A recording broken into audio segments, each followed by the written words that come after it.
ते प्रसाद सत होए। वाहिगुरु जी की फतेह, बिघ्न बिनासन सोए। वाहिगुरु जी की फतेह, बिघ्न बिनासन सोए।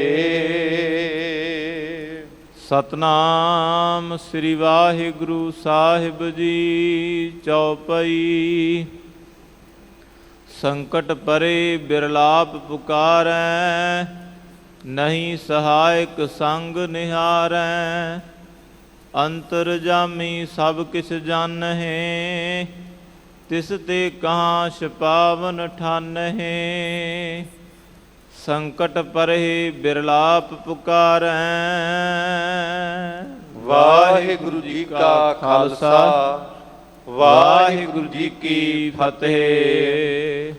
ਚਵਰ ਛਤਰ ਤਖਤ ਦੇ ਮਾਲਕ, ਸਮੁੱਚੀ ਮਨੁੱਖਤਾ ਸਰਵ ਕਾਇਨਾਤ ਦੇ ਰਹਿਬਰ, ਦਸਾਂ ਹੀ ਪਾਤਸ਼ਾਹੀਆਂ ਦੀ ਜੋਤ, ਸ਼ਬਦ ਬ੍ਰਹਮ ਸ਼ਬਦ ਦਾ ਅਵਤਾਰ ਸਤਿਗੁਰੂ ਧੰਨ ਧੰਨ ਸਾਹਿਬ ਸ੍ਰੀ ਗੁਰੂ ਗ੍ਰੰਥ ਸਾਹਿਬ ਮਹਾਰਾਜ ਸੱਚੇ ਪਾਤਸ਼ਾਹ ਜੀ ਦੀ ਮੁਬਾਰਕ ਗੋਦ ਦੇ ਅੰਦਰ ਗੁਰਦੁਆਰਾ ਮੰਜੀ ਸਾਹਿਬ ਦੀਵਾਨ ਹਾਲ ਵਿਖੇ ਦਿਨ ਦੇ ਚੌਥੇ ਪਹਿਰ ਸੱਜੇ ਹੋਏ ਦੀਵਾਨਾਂ ਦੀ ਹਾਜ਼ਰੀ ਭਰ ਰਹੀ ਸਤਿਗੁਰਾਂ ਦੀ ਸਾਜੀ ਨਿਵਾਜੀ ਸਤਿਕਾਰਯੋਗ ਸਾਧ ਸੰਗਤ, ਸਤਿਗੁਰਾਂ ਦੀ ਮਿਹਰਾਮਤ ਸਦਕਾ ਧੰਨ ਧੰਨ ਸ੍ਰੀ ਗੁਰੂ ਰਾਮਦਾਸ ਪਾਤਸ਼ਾਹ ਮਹਾਰਾਜ ਜੀਆਂ ਦੇ ਪਾਵਨ ਸੱਚਖੰਡ ਦਰਬਾਰ ਸੱਚਖੰਡ ਸ੍ਰੀ ਹਰਿਮੰਦਰ ਸਾਹਿਬ ਦੇ ਦਰਸ਼ਨ ਦੀਦਾਰ ਕਰਨ ਦਾ ਸੁਭਾਗ ਪ੍ਰਾਪਤ ਹੋਇਆ ਅਤੇ ਆਪ ਜੀ ਬੜੇ ਪਿਆਰ ਦੇ ਨਾਲ ਅੰਮ੍ਰਿਤ ਸਰੋਵਰ ਵਿੱਚ ਇਸ਼ਨਾਨ ਕਰਕੇ ਗੁਰੂ ਕੇ ਅਸਥਾਨਾਂ ਦੇ ਦਰਸ਼ਨ ਦੀਦਾਰੇ ਕਰਕੇ ਗੁਰਦੁਆਰਾ ਮੰਜੀ ਸਾਹਿਬ ਦੀਵਾਨ ਹਾਲ ਵਿਖੇ ਰਾਗੀ ਸਿੰਘਾਂ ਪਾਸੋਂ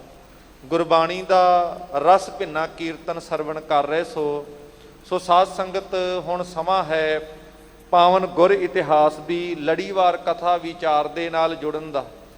ਜੋ ਇਤਿਹਾਸ ਦਾ ਪ੍ਰਸੰਗ ਮੀਰੀ ਪੀਰੀ ਦੇ ਮਾਲਕ ਧੰਨ ਧੰਨ ਸ੍ਰੀ ਗੁਰੂ ਹਰਗੋਬਿੰਦ ਸਾਹਿਬ ਮਹਾਰਾਜ ਸਤਿਗੁਰਾਂ ਦੇ ਪਾਵਨ ਜੀਵਨ ਇਤਿਹਾਸ ਵਿੱਚੋਂ ਗਵਾਲੀਅਰ ਦੀ ਧਰਤੀ ਦੇ ਪ੍ਰਸੰਗ ਆਪ ਜੀ ਸਰਵਣ ਕਰ ਰਹੇ ਕਿ ਕਿਵੇਂ ਗਵਾਲੀਅਰ ਦੀ ਧਰਤੀ ਤੋਂ 52 ਰਾਜਿਆਂ ਨੂੰ ਰਿਹਾ ਕਰਾ ਕੇ ਸਤਿਗੁਰੂ ਸ੍ਰੀ ਗੁਰੂ ਹਰਗੋਬਿੰਦ ਸਾਹਿਬ ਮਹਾਰਾਜ ਦਿੱਲੀ ਦੀ ਧਰਤੀ ਤੇ ਪਹੁੰਚਦੇ ਆ।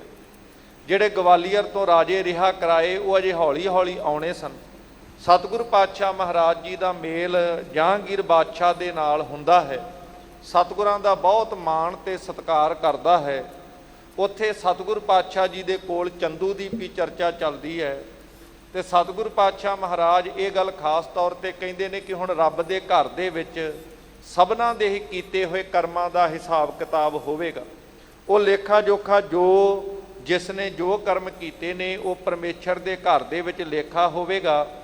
ਇਸ ਤਰੀਕੇ ਨਾਲ ਸਤਿਗੁਰੂ ਪਾਤਸ਼ਾਹ ਮਹਾਰਾਜ ਨਾਲ ਜਿੱਥੇ ਇਹ ਚਰਚਾ ਚੱਲਦੀ ਹੈ ਨਾਲ ਹੀ ਸਤਿਗੁਰੂ ਪਾਤਸ਼ਾਹ ਦੇ ਕੋਲ ਇੱਕ ਖਾਸ ਪ੍ਰਕਾਰ ਦੀ ਮਾਲਾ ਵੇਖ ਕੇ ਜਿਹੜਾ ਜਹਾਂਗੀਰ ਹੈ ਉਹ ਸਤਿਗੁਰਾਂ ਤੋਂ ਉਹ ਮਾਲਾ ਦਾ ਇੱਕ ਮਣਕਾ ਮੰਗ ਕਰਦਾ ਹੈ ਤੇ ਸਤਿਗੁਰੂ ਜੀ ਕਹਿੰਦੇ ਜਿਹੜੀ ਮਾਲਾ ਦਾ ਤੂੰ ਮਣਕਾ ਮੰਗ ਕਰਦਾ ਹੈ ਇਹੋ ਜੀ ਮਾਲਾ ਇਹਦੇ ਨਾਲੋਂ ਵੀ ਸੁੰਦਰ ਇੱਕ ਸਿਮਰਨਾ ਗੁਰੂ ਅਰਜਨ ਸਾਹਿਬ ਮਹਾਰਾਜ ਦੇ ਕੋਲ ਸੀ, ਜਿਹੜਾ ਚੰਦੂ ਦੀ ਹਵੇਲੀ ਵਿੱਚ ਜਦੋਂ ਸਤਿਗੁਰੂ ਜੀ ਸ਼ਹੀਦ ਹੋਏ ਨੇ ਉਹਨਾਂ ਦੇ ਕੋਲ ਉਹ ਚੰਦੂ ਦੇ ਕੋਲ ਹੈ, ਤੂੰ ਉਹਦੇ ਕੋਲ ਲੈ ਸਕਦਾ ਹੈ, ਉਹ ਹੋਰ ਵੀ ਜ਼ਿਆਦਾ ਕੀਮਤੀ ਤੇ ਸੋਹਣਾ ਹੈ।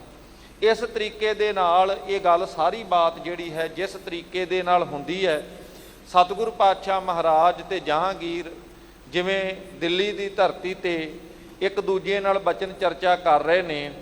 ਸਤਿਗੁਰੂ ਜੀ ਉੱਥੇ ਚੰਦੂ ਦੇ ਪਾਪਾਂ ਦਾ ਜ਼ਿਕਰ ਚੱਲਣ ਤੇ ਜਹਾਂਗੀਰ ਵੱਲੋਂ ਮਾਫੀ ਮੰਗਣ ਤੇ ਇਹ ਗੱਲਾਂ ਕਹਿੰਦੇ ਨੇ ਕਿ ਇਹ ਦਰਗਾਹ ਦੇ ਵਿੱਚ ਰੱਬ ਦੀ ਇਹ ਕਚਹਿਰੀ ਦੇ ਵਿੱਚ ਲੇਖਾ ਹੋਵੇਗਾ।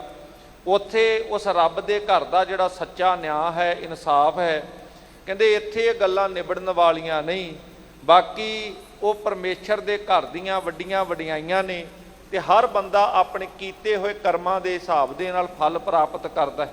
ਜਿਵੇਂ ਇਹ ਚਰਚਾ ਅੱਗੇ ਤੁਰਦੀ ਹੈ ਇਤਿਹਾਸ ਦੀ ਲੜੀ ਵਿੱਚ ਪ੍ਰਸੰਗ ਨਾਲ ਸਾਂਝ ਪਾਉਣ ਤੋਂ ਪਹਿਲਾਂ ਮਨ ਬਿਰਤੀਆਂ ਸਤਿਗੁਰਾਂ ਕੇ ਚਰਨਾਂ ਦੇ ਵਿੱਚ ਟਿਕਾਈਏ ਤੇ ਪਿਆਰ ਦੇ ਨਾਲ ਸਾਰੀ ਸੰਗਤ ਉਚਾਰਨ ਕਰੋ ਜੀ ਸਤਨਾਮ ਸ਼੍ਰੀ ਵਾਹਿਗੁਰੂ ਸਾਹਿਬ ਜੀ। ਸਤਨਾਮ ਸ਼੍ਰੀ ਵਾਹਿਗੁਰੂ ਸਾਹਿਬ ਜੀ। ਚੌਪਈ। ਸੰਕਟ ਪਰੇ ਬਿਰਲਾਪ ਪੁਕਾਰੈ। ਕਹਿੰਦੇ ਜਦੋਂ ਦੋਜਕ ਦੀ ਅੱਗ ਵਿੱਚ ਮਨੁੱਖ ਸੜਦਾ ਹੈ, ਉਹਦੇ ਕੀਤੇ ਹੋਏ ਕਰਮਾਂ ਦੀ ਜਿਸ ਵਕਤ ਉਹਨੂੰ ਸਜ਼ਾ ਮਿਲਦੀ ਹੈ, ਉਹ ਰੋਂਦਾ ਤੇ ਕਰਲਾਉਂਦਾ ਵਿਰਲਾਪ ਕਰਦਾ ਹੈ। ਨਹੀਂ ਸਹਾਇਕ ਸੰਗ ਨਿਹਾਰੈ। ਉਸ ਵਕਤ ਪਾਪੀ ਕਰਮ ਕਮਾਉਂਦੇ ਕਰਦੇ ਹਾਏ ਹਾਏ, ਨਾਨਕ ਜੋ ਮੱਥਨ ਮਾਧਾਣੀਆਂ ਤੇ ਉਹ ਮੱਥੇ ਧਰਮ ਰਾਏ। ਉਹ ਰੱਬ ਦੀ ਕਚਹਿਰੀ ਵਿੱਚ ਜਦੋਂ ਕੀਤੇ ਹੋਏ ਕਰਮਾਂ ਦੀ ਸਜ਼ਾ ਮਿਲਦੀ ਹੈ, ਉਸ ਸਜ਼ਾ ਦੇ ਵਿੱਚੋਂ ਬਚਾਉਣ ਵਾਲਾ ਫਿਰ ਕੋਈ ਨਹੀਂ ਸਹਾਇਕ ਬਣਦਾ।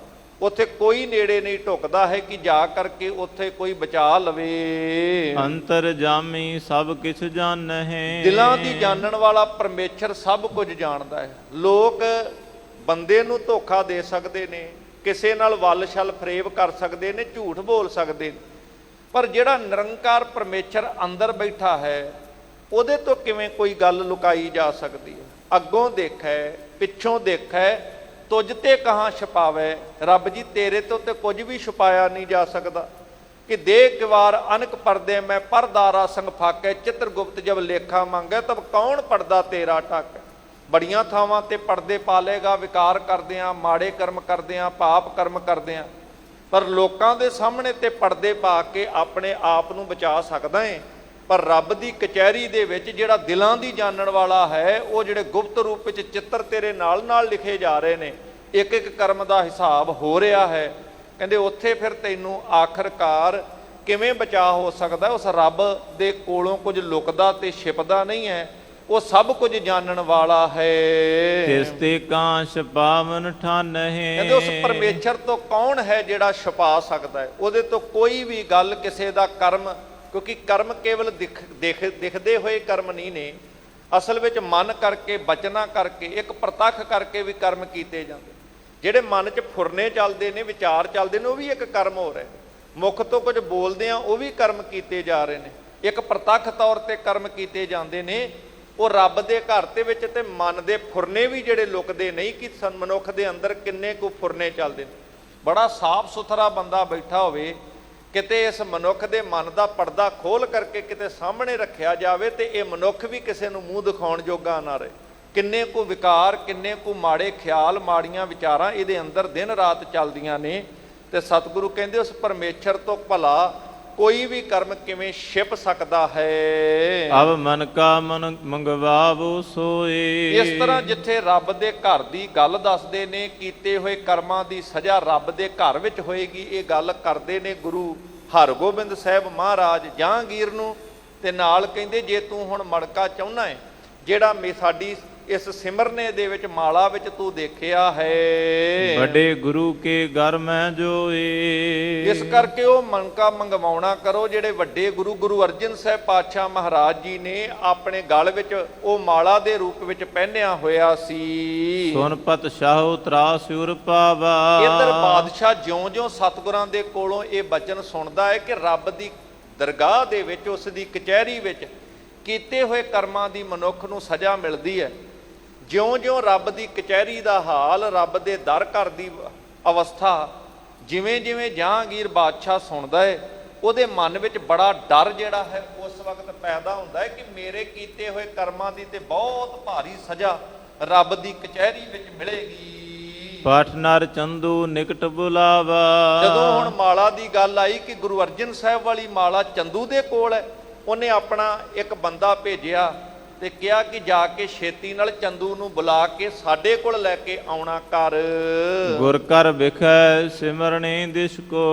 ਕਹਿੰਦੇ ਇੱਧਰ ਸਤਿਗੁਰ ਪਾਤਸ਼ਾਹ ਮਹਾਰਾਜ ਜਿਸ ਸਥਾਨ ਤੇ ਸੱਜੇ ਸਨ, ਜਹਾਂਗੀਰ ਦੇ ਕਹਿਣ ਤੇ ਜਦੋਂ ਚੰਦੂ ਨੂੰ ਬੁਲਾਇਆ ਗਿਆ ਤੇ ਸਤਿਗੁਰ ਪਾਤਸ਼ਾਹ ਦੇ ਹੱਥ ਵਿੱਚ ਜਿਹੜਾ ਸਿਮਰਨਾ ਵੇਖ ਕੇ ਉਹਨੇ ਮਣਕਾ ਮੰਗਿਆ ਸੀ ਨਾ, ਜਦੋਂ ਚੰਦੂ ਆਇਆ ਤੇ ਸਤਿਗੁਰੂ ਪਾਤਸ਼ਾਹ ਮਹਾਰਾਜ ਜੀ ਦੇ ਹੱਥ ਵਾਲੇ ਪਾਸੇ ਜਹਾਂਗੀਰ ਨੇ ਜਦੋਂ ਇਸ਼ਾਰਾ ਕੀਤਾ ਹੈ, ਕਰ ਸ਼ਾਰਤ ਭਾਖਿਓ ਬਚ ਤਿਸ ਕੋ। ਉਹ ਸਿਮਰਨੇ ਵਾਲੇ ਪਾਸੇ ਜਿਹੜਾ ਛੇਵੇਂ ਪਾਤਸ਼ਾਹ ਨੇ ਹੱਥ ਵਿੱਚ ਪਕੜਿਆ ਸੀ ਨਾ ਤੇ ਬਾਰ-ਬਾਰ ਵਿਖਾ ਰਹੇ ਸੀ, ਉਹਦੇ ਵੱਲ ਇਸ਼ਾਰਾ ਕਰਕੇ ਤੇ ਚੰਦੂ ਪਾਪੀ ਨੂੰ ਜਹਾਂਗੀਰ ਕਹਿੰਦਾ ਹੈ ਉਹ ਸਾਹਮਣੇ ਜਿਹੜਾ ਸਤਿਗੁਰੂ ਪਾਤਸ਼ਾਹ ਮਹਾਰਾਜ ਜੀ ਦੇ ਹੱਥ ਵਿੱਚ ਜਿਹੜਾ ਸਿਮਰਨਾ ਹੈ, ਇਨਕੇ ਸਮਣ ਕਾਜੋ ਕਿ ਹੋਏ। ਇਹਨਾਂ ਦੇ ਹੱਥ ਵਿੱਚ ਪਕੜੇ ਹੋਏ ਸਿਮਰਨੇ ਵਰਗਾ, ਇਹਦੇ ਵਿੱਚ ਜਿਹੜੇ ਮਣਕੇ ਲੱਗੇ ਹੋਏ ਨੇ, ਇਹਦੇ ਵਰਗਾ ਕੋਈ ਮਣਕਾ ਜਿਹੜਾ ਹੈ ਉਹ ਹੋਵੇ ਅਗਰ। ਹਮਕੋ ਆਨ ਦੀਜੀਐ ਸੋਏ। ਐ ਚੰਦੂ ਦੀਵਾਨ, ਇਹੋ ਜਿਹਾ ਮਣਕਾ ਲਿਆ ਕੇ ਤੂੰ ਮੈਨੂੰ ਦੇ ਦੇਣਾ ਕਰ। ਜੇ ਤੈਨੂੰ ਕਿਤੇ ਮਿਲਦਾ ਏ ਜਾਂ ਤੈਨੂੰ ਕਿਸੇ ਤਰੀਕੇ ਨਾਲ ਪਤਾ ਹੋਵੇ ਇਹੋ ਜਿਹੇ ਮਣਕੇ ਬਾਰੇ, ਤੇ ਮੈਨੂੰ ਉਹ ਮਣਕਾ ਲਿਆ ਕੇ ਦੇਣਾ ਕਰ।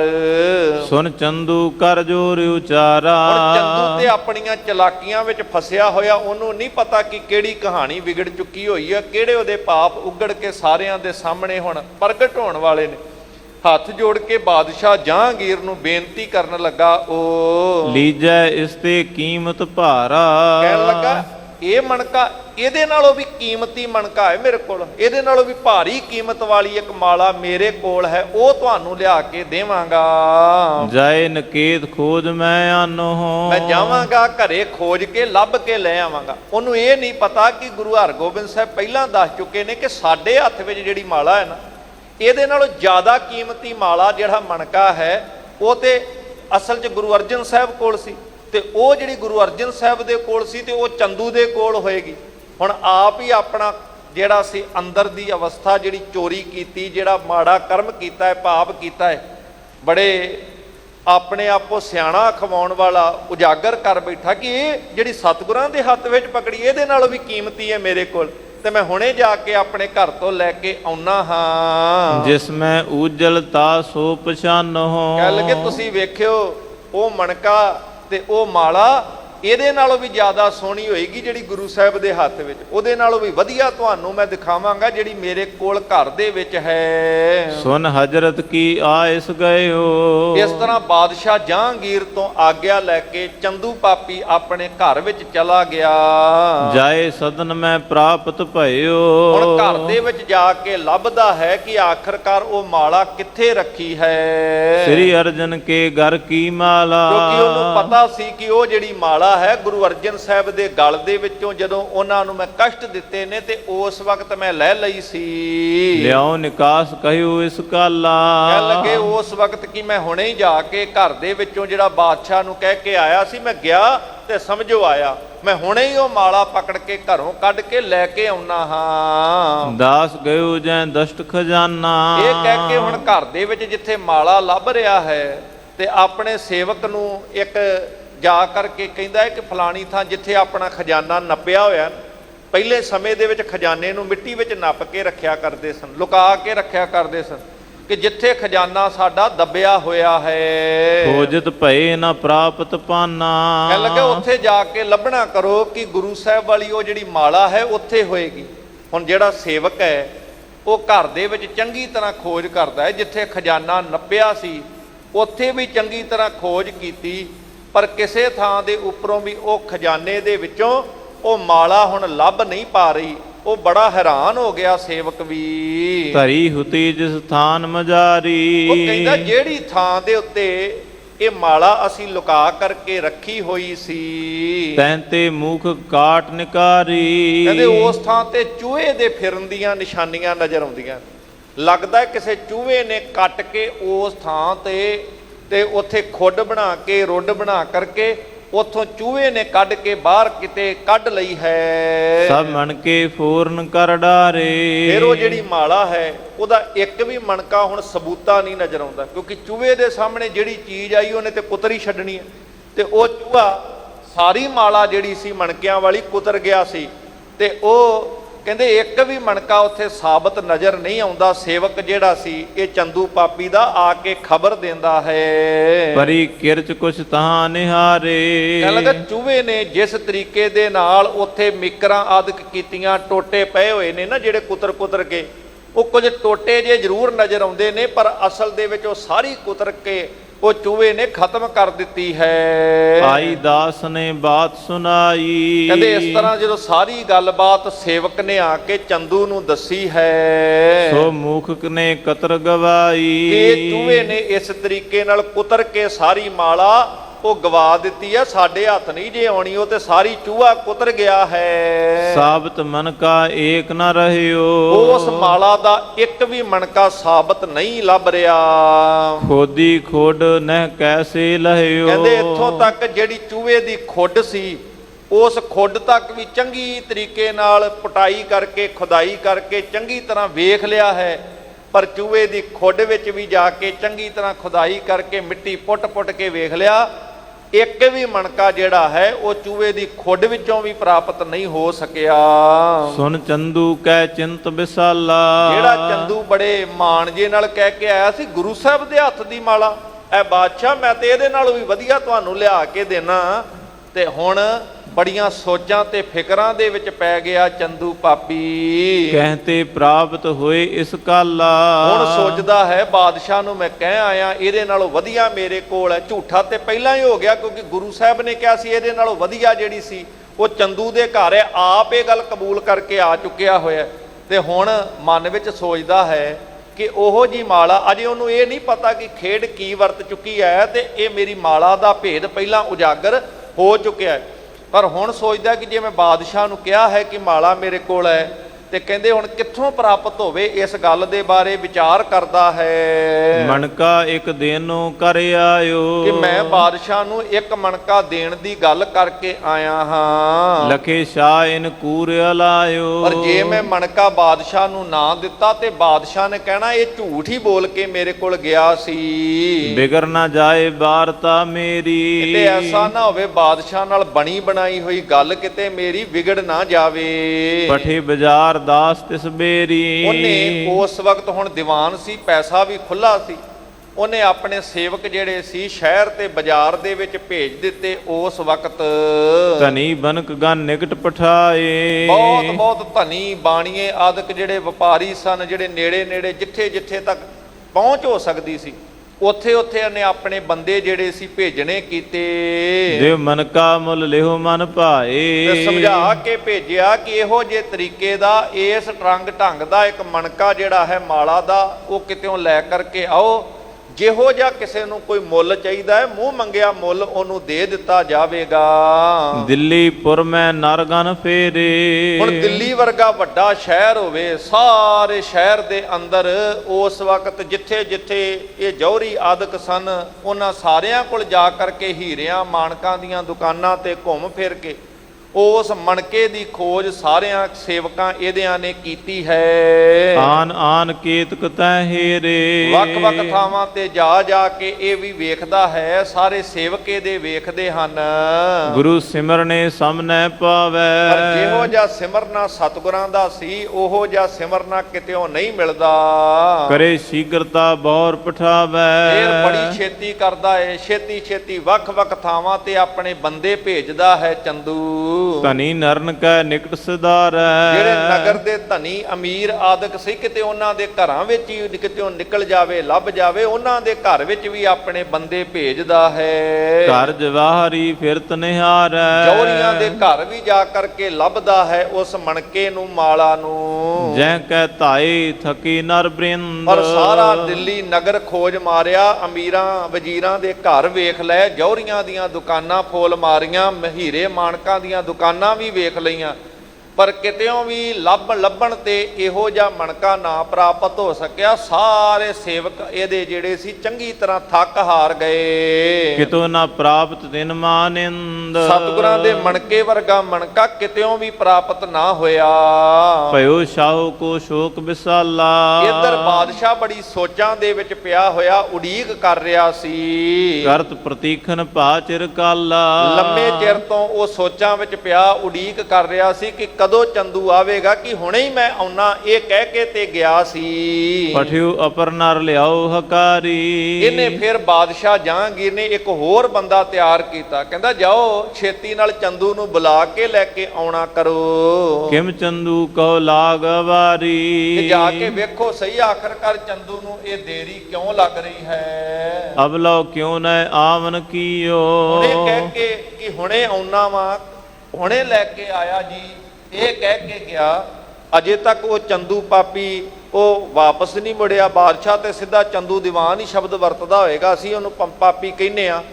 ਕਿ ਉਹ ਚੰਦੂ ਅਜੇ ਤੱਕ ਵਾਪਸ ਕਿਉਂ ਨਹੀਂ ਆਇਆ ਹੈ। ਕਿਉ ਨਾ ਸਦਨ ਤੇ ਲਿਆਵਤ ਪਇਓ, ਆਪਣੇ ਘਰ ਤੋਂ ਮਣਕਾ ਲੈ ਕੇ ਕਿਉਂ ਨਹੀਂ ਆ ਰਿਹਾ। ਗਇਓ ਦੌਰ ਤਿਸ ਕੇਰ ਅਵਾਸੇ, ਬਾਦਸ਼ਾਹ ਜਹਾਂਗੀਰ ਦੇ ਕਹਿਣ ਤੇ ਉੱਥੇ ਜਿਹੜਾ ਬਾਦਸ਼ਾਹ ਦਾ ਇੱਕ ਹਕਾਰਾ ਦੌੜ ਕਰਕੇ ਚੰਦੂ ਦੇ ਘਰ ਗਿਆ ਹੈ। ਕਹਿਓ ਸ਼ਾਹੂ ਕੇ ਕੀਨ ਪ੍ਰਕਾਸ਼ੇ, ਜਾ ਕੇ ਬਾਦਸ਼ਾਹ ਜਹਾਂਗੀਰ ਦੀ ਕਹੀ ਹੋਈ ਗੱਲ ਚੰਦੂ ਨੂੰ ਦੱਸ ਦਿੱਤੀ। ਕਰਤ ਸ਼ੀਗਰਤਾ ਨਿਕਟ ਹਕਾਰਤ, ਕਹਿਣ ਲੱਗੇ ਕਿ ਬਾਦਸ਼ਾਹ ਛੇਤੀ ਬੁਲਾ ਰਿਹਾ ਹੈ, ਛੇਤੀ ਕਰ, ਦੇਰ ਨਾ ਕਰ, ਬਾਦਸ਼ਾਹ ਤੈਨੂੰ ਉਡੀਕ ਰਿਹਾ ਹੈ, ਬੁਲਾ ਰਿਹਾ ਹੈ।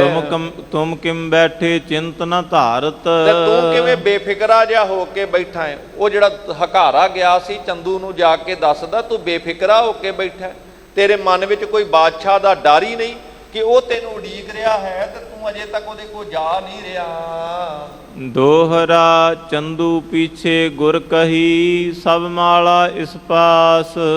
ਇੱਧਰ ਸਤਿਗੁਰ ਪਾਤਸ਼ਾਹ ਮਹਾਰਾਜ ਜੀ, ਕਿਉਂਕਿ ਹੁਣ ਚੰਦੂ ਨੂੰ ਨਹੀਂ ਸੀ ਪਤਾ, ਕਿਉਂਕਿ ਸਤਿਗੁਰੂ ਜੀ ਸਾਰੀ ਅਵਸਥਾ ਹੁਣ ਉਜਾਗਰ ਕਰ ਚੁੱਕੇ ਸਨ ਕਿ ਇਹ ਜਿਹੜੀ ਮਾਲਾ ਜਿਹੋ ਜਿਹਾ ਤੂੰ ਮਣਕਾ ਚਾਹੁੰਦਾ ਉਹਦੇ ਨਾਲੋਂ ਸੋਹਣੀ ਮਾਲਾ ਗੁਰੂ ਅਰਜਨ ਸਾਹਿਬ ਵਾਲੀ ਉਹ ਤੇ ਚੰਦੂ ਦੇ ਕੋਲ ਹੀ ਹੈ। ਕਿਤਕ ਬਰਖ ਬੀਤੇ ਬਹੁਰ ਅਬ ਮੈਂ ਕਹਿਣਾ ਆਵਾਸ। ਪਰ ਸਤਿਗੁਰੂ ਜੀ ਕਹਿੰਦੇ ਵਰਖ ਕਈ ਹੋ ਗਏ ਨੇ, ਸਾਲ ਕਈ ਬਤੀਤ ਹੋ ਗਏ ਨੇ ਗੁਰੂ ਅਰਜਨ ਸਾਹਿਬ ਜੀ ਦੀ ਸ਼ਹੀਦੀ ਨੂੰ, ਇਸ ਕਰਕੇ ਪਤਾ ਨਹੀਂ ਕਿ ਉਹਦੇ ਘਰ ਇਸ ਵੇਲੇ ਹੋਵੇਗੀ ਕਿ ਨਹੀਂ ਹੋਵੇਗੀ। ਚੌਪਈ ਤਿਸ ਮਾਲਾ ਕੋ ਮਣਕਾ ਆਵੈ, ਪਰ ਕਹਿੰਦੇ ਜੇ ਉਸ ਮਾਲਾ ਦਾ ਮਣਕਾ ਕੋਈ ਲੈ ਕੇ ਆ ਜਾਵੇ, ਹਮ ਪਛਾਣ ਲੈ ਦੁੱਤ ਪਾਵੈ। ਉਹਦੀ ਸ਼ੋਭਾ ਤੇ ਵਡਿਆਈ ਵੇਖ ਕਰਕੇ ਕਹਿੰਦੇ ਅਸੀਂ ਪਛਾਣ ਕੇ ਦੱਸ ਦਿਆਂਗੇ ਕਿ ਇਹ ਪਿਤਾ ਗੁਰੂ ਅਰਜਨ ਦੇਵ ਜੀ ਮਹਾਰਾਜ ਸਤਿਗੁਰਾਂ ਦਾ ਮਣਕਾ, ਉਹਨਾਂ ਦਾ ਸਿਮਰਨਾ ਹੈ। ਜੇ ਇੱਕ ਲਿਆਵੈ ਲਿਓ ਸਭ ਮਾਲਾ, ਕਹਿੰਦੇ ਜੇ ਉਹ ਤੁਸੀਂ ਉਹਦੇ ਕੋਲ ਇੱਕ ਮੰਗਦੇ ਹੋ, ਸਾਰੀ ਮਾਲਾ ਵੀ ਉਹਦੇ ਕੋਲੋਂ ਮੰਗ ਕੇ ਲੈ ਸਕਦੇ ਹੋ, ਕੇਵਲ ਇੱਕ ਦੀ ਗੱਲ ਨਹੀਂ ਹੈ। ਨੈ ਇਸ ਦੇਸ਼ ਜੋ ਮੋਲ ਵਿਸਾਲਾ, ਇਸ ਦੇਸ਼ ਦੇ ਵਿੱਚ ਉਹਦੇ ਵਰਗੀ ਪਹਿਲਾਂ ਤੇ ਮਿਲਣੀ ਨਹੀਂ,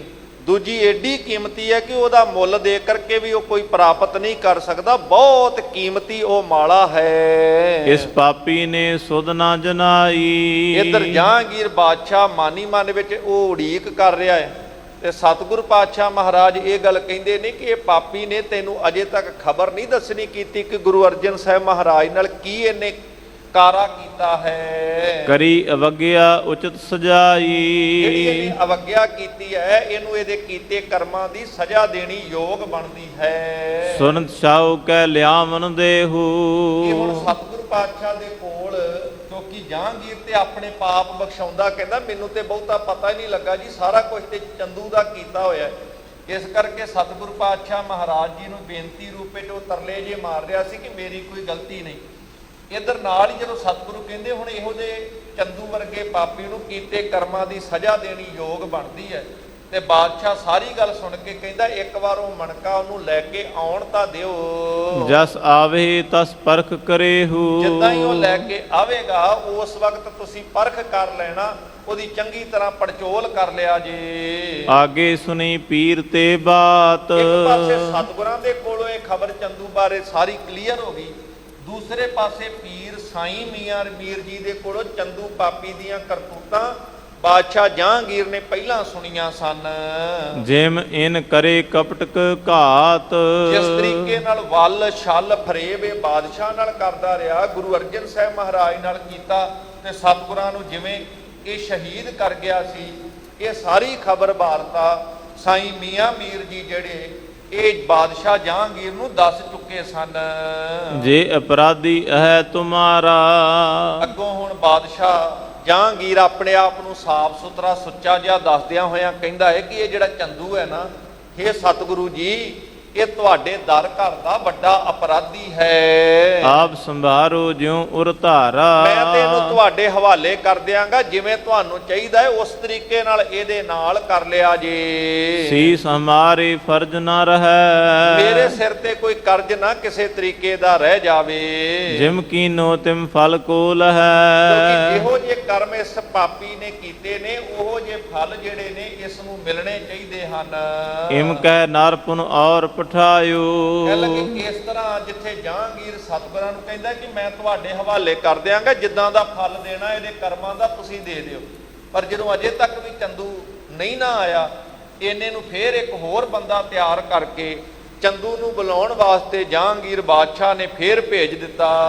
ਚੰਨ ਸਦਨ ਕਿਉ ਬਿਲਮ ਲਗਾਇਓ। ਚੰਦੂ ਦੇ ਘਰ ਦੇ ਵਿੱਚ ਜਾ ਕਰਕੇ ਉਹ ਬੰਦਾ ਜਾ ਕੇ ਕਹਿੰਦਾ ਹੈ, ਚੰਦੂ ਛੇਤੀ ਕਰ, ਆਪਣੇ ਘਰ ਦੇ ਵਿੱਚ ਇੰਨੀ ਦੇਰੀ ਕਿਉਂ ਲਾ ਰਿਹਾ ਹੈ? ਆਨੋ ਸ਼ੀਗਰ ਗਇਓ ਤਬ ਧਾਏ। ਛੇਤੀ ਚੱਲ। ਇਹ ਦੌੜ ਕਰਕੇ ਬੰਦਾ ਜਿਹੜਾ ਸੀ ਉੱਥੇ ਚੰਦੂ ਪਾਪੀ ਦੇ ਕੋਲ ਗਿਆ, ਜਿਹੜਾ ਉਠ ਦੀਵਾਨ ਕਿਉ ਬੈਠਿਓ ਆਏ। ਉਹਨੂੰ ਸਖਤੀ ਨਾਲ ਤਾੜਨਾ ਕਰਕੇ ਕਹਿੰਦਾ ਹੈ, ਉਹ ਦੀਵਾਨ ਜੀ ਉਠੋ, ਕਿਉਂ ਏਦਾਂ ਘਰ ਦੇ ਵਿੱਚ ਚੁੱਪ ਕਰਕੇ ਸ਼ਾਂਤ ਹੋ ਕੇ ਬੈਠੇ ਹੋ? ਸ਼ਾਹੂ ਯਾਦ ਕਰ ਬਾਰੰਬਾਰੀ। ਬਾਦਸ਼ਾਹ ਬਾਰ-ਬਾਰ ਤੁਹਾਨੂੰ ਯਾਦ ਕਰ ਰਿਹਾ ਹੈ ਕਿ ਨਹੀਂ ਦਿਓ ਅਰਜ਼ ਗੁਜ਼ਾਰੀ। ਤੁਸੀਂ ਦੱਸੋ ਤੇ ਸਹੀ, ਬਾਦਸ਼ਾਹ ਨੂੰ ਆਖ ਕੇ ਆਏ ਸੀ ਕਿ ਉਹ ਮਾਲਾ ਦਾ ਮਣਕਾ ਤੁਹਾਨੂੰ ਲਿਆ ਕੇ ਦੇਣਾ, ਜੇ ਤੁਹਾਡੇ ਕੋਲ ਹੈ ਤੇ ਲੈ ਕੇ ਦੇ ਦਿਓ, ਉਹਦੇ ਬਾਰੇ ਨਹੀਂ ਤੇ ਬਾਦਸ਼ਾਹ ਨੂੰ ਜਾ ਕਰਕੇ ਬੇਨਤੀ ਕਰਕੇ ਦੱਸਣਾ ਕਰੋ। ਦੇਖਿਓ ਨਰ ਜਬ ਦੁਤੇ ਪਠਾਇਓ।